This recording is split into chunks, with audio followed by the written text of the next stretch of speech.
You guys grown up in Dublin, Ireland. Yeah. In what way does a place where you grow up influence the way you make your music? I think the environment that you grow up in is everything to do with your music, because artistically you're describing your life, and your life is obviously the full circle there is where you're from. For us, growing up in Ireland was always that it had a very rock climate.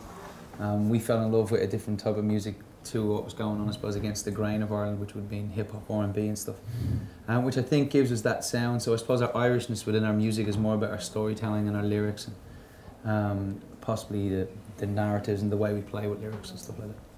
Okay, yeah.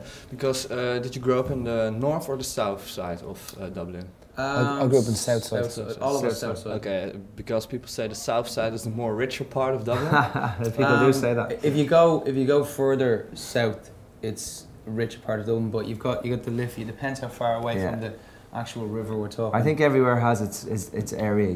There's always different, how would I say, challenged areas in every neighbourhood. So I think that's true in certain ways, but there's still bad areas in every place. But not really, because you've got Howth and Swords and all those places, which are a lot of famous people now all live out in the north of Dublin. So it's all changed now. It's all built up.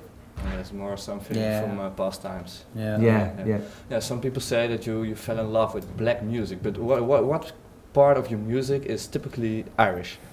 There's none. There's the stories. Yeah, just and it's a song called Before the Worst, and we just talk about a romantic situation in Dublin that posed around our generation. We're talking about Grafton Street, drinking Guinness, stuff like that. That's pretty much, I think, as Irish as it gets. You've got Wee Croy, for example. Wee Croy is about a walk down a street called James's Street in Dublin. It's where Guinness is brewed. And when I was growing up, it was a pretty rough place. Like now, it's all changed. It's really nice now, and it's all fixed up and stuff. But years ago, it was pretty rough. And you would see, even today, you would see a lot of young children having children quite young, and people more a victim of their environment. And that's what We Cry is all about. It's about that walk up that street, and it's all about those characters that you would see along that street. So I suppose, and the story is 50% of the song, so 50% of our music is Irish. Yes, okay, and the other part is just take stuff that we love, bits and pieces, I think, of us musically. The stuff we've gathered from coincidence. Okay. Yeah, exactly. Yeah. What exactly is everyone's part in the songwriting process when you started working on a new song? We tried our best to, because every band that we worked with as producers and writers, we realised that they were coming this thing called writer's block, and they'd say this would happen, and that was purely because they had a way of writing music. We tend to not have a way. We just, at any point, any of us has a freedom to come in with guitar riffs, lyrics, melodies, and every song is born that way. It just depends on the song in question that we're talking about. I could tell you a story about each song and how that was written, but generally they're all different. I